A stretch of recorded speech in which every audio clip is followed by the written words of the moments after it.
Welcome to the channel. It is 6/1/2023.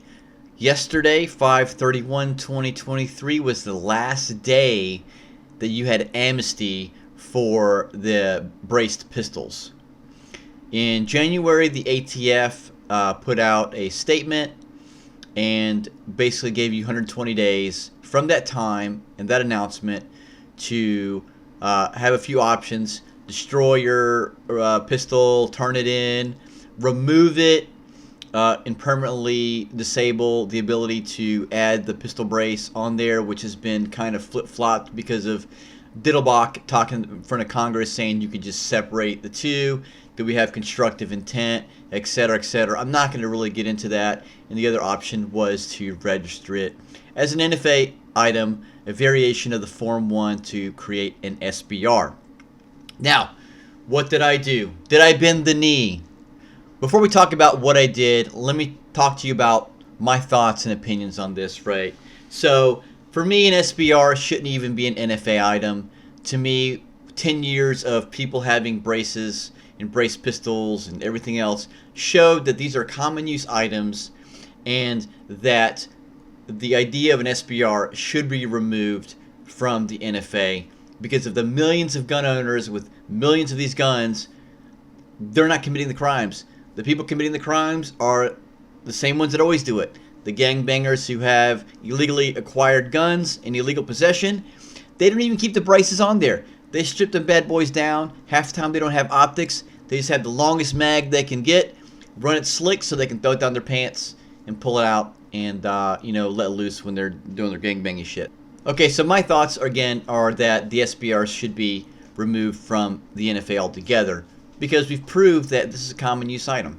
Originally, when SBRs were regulated, it's because of mobsters using these compact weapons to commit their crimes, and the justification was that it was not common military usage. However, that is not the case.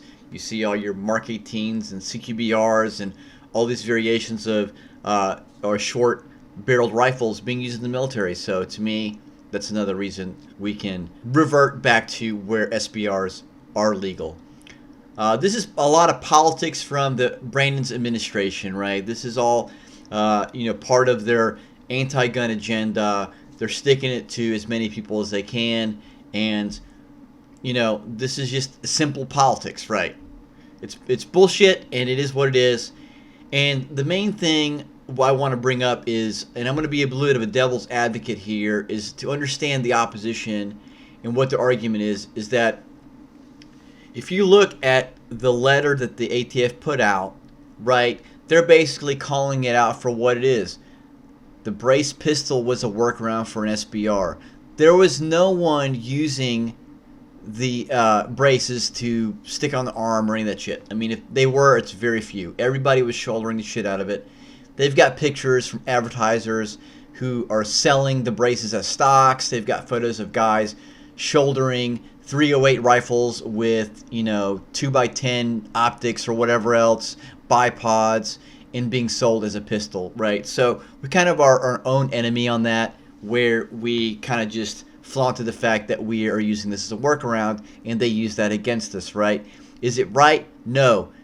Is SBRs being on the NFA bullshit? Yes, it is. But you got to understand, when you're making a case against someone and they provide you a bunch of evidence and it's given to someone in maybe a neutral position that isn't biased one way or the other, they might look at it and say, hey, I see what they're trying to do here. So a little bit of devil's advocate on that, food for thought, right? So did I bend the knee? Yes, I bent the knee, right? And why did I do that? Because there's a few critical reasons, and I did put a lot of thought into this before I made this decision, right? I didn't just get scared of the ATF and say, oh, I'm scared. I could definitely have stowed away my stuff, did whatever the options were to separate the air pistol from the brace, so I don't have any evidence of constructive intent. But the fact is there's a few things that are applicable to my life and how I wanted to approach this. First of all, right, I'm a trainer, and I want to be able to travel and train with my equipment. a lot of my training happens on public ranges. And I want to be able to do that without fear of becoming a felon or some dumbass cop pulling me over and seeing what I have and calling the ATF on me. Could I have shot it without the brace? Yeah, but then it's kind of like, what the fuck's the point? You're not going to be able to shoot it properly. And then the length to pull and shootability of having a brace, and even better, a stock, is just, it makes it work as it was designed to be shot, right? I'm not a fan of any stockless weapons or very small stock weapons. I just don't like shooting them, and I'm not going to shoot them. The risk to my family, I'm not a single 20-year-old guy that's just sitting around hoarding shit and able to hide stuff, whatever. I don't got time. I don't give a fuck, right? And the main thing is that this will be resolved in litigation. My hope is that, but it's going to take a long time. And I'm not going to wait that long to sit there and not be able to use things that I invested my time and money in, right? Republicans are useless, right? And if this goes to court, it's going to be in court for a long time before the decision is made. I'm processing a suppressor anyway, so they're going to know that I have an NFA item. You don't buy a suppressor and not put it on a gun. I mean, no one, I guess somebody buys suppressors for decorative items, but I don't. Most people don't, right? And it's like, oh, you're telling the ATF that you have firearms. Bro, if you're on any kind of social media showing your guns, if you have any kind of electronic communications, they know you have guns, right? They've invaded our privacy for a long time. They know probably your deepest, darkest secrets if you verbalize them on a phone or email or text or anything. So, am I giving them more information? No, I don't think I am.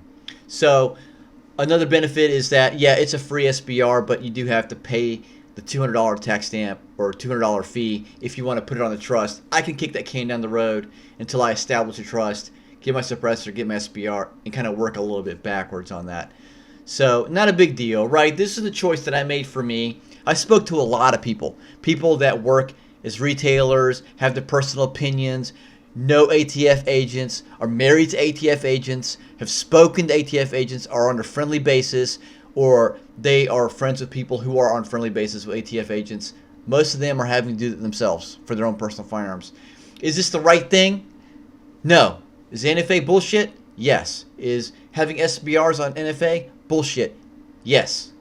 Is the ATF generally bullshit? Yes. Is Joe Biden and his administration bullshit? Yes. 100%.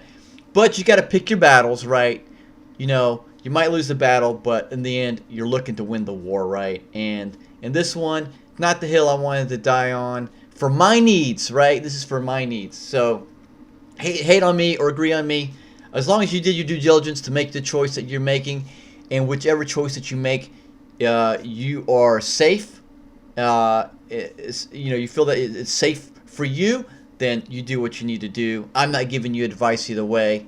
I waited till like the last 2 weeks that were left just to give myself some padding in the case that the website went down or any kind of crazy shit happened and I wouldn't be able to do it. So I'll be looking forward, if everything goes well, to have my SBR in 60 to 90, maybe 120 days. And then I'll be shooting that motherfucker as much as I want. And, it is what it is. Again, not the hill I want to die on. It fits my needs.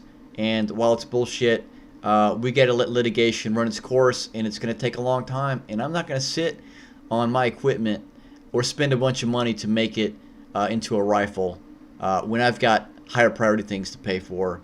And, this recession is not kind to everyone. So that liquid funds is not there. So thanks for watching, guys. Throw in the comments down below. Call me a bootlicker if you want. I am no bootlicker. I'm just playing smart for what my needs are.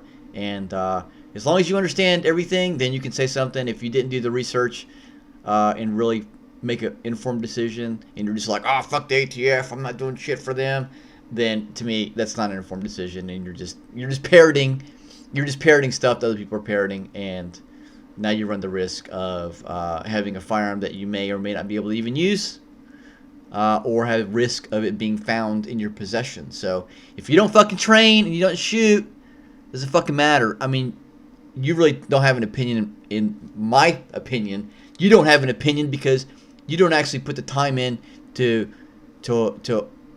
be a responsible firearm owner because you're not practicing. Your skills are not going to just manifest magically. You're not just going to step up to the plate with no training or practice. If you got private property, no one's going to fucking know what you're doing. More power to you. Then you get the best of both worlds. But anyway, thanks for watching again. I'll see you guys in the next video.